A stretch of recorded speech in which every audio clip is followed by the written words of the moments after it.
ನಿನ್ನ ಗಂಡ ಲೋಕನಾಯಕ, ನೀನು ಅವನ ಹೃದಯ ತಾರಕ. ನಿನ್ನ ಮಗನು ಲೋಕಕಾರಕ, ನೀನು ಅವನ ಸೃಷ್ಟಿ ಪ್ರೇರಕ.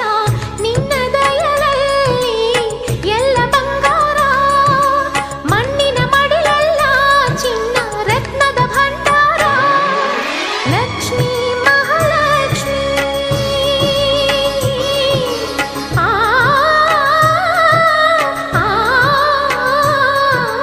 ಲಕ್ಷ್ಮೀ ಮಹಾಲಕ್ಷ್ಮಿ, ಲಕ್ಷ್ಮೀ ಜಯಲಕ್ಷ್ಮಿ, ಲಕ್ಷ್ಮೀ ಶುಭ ಲಕ್ಷ್ಮಿ.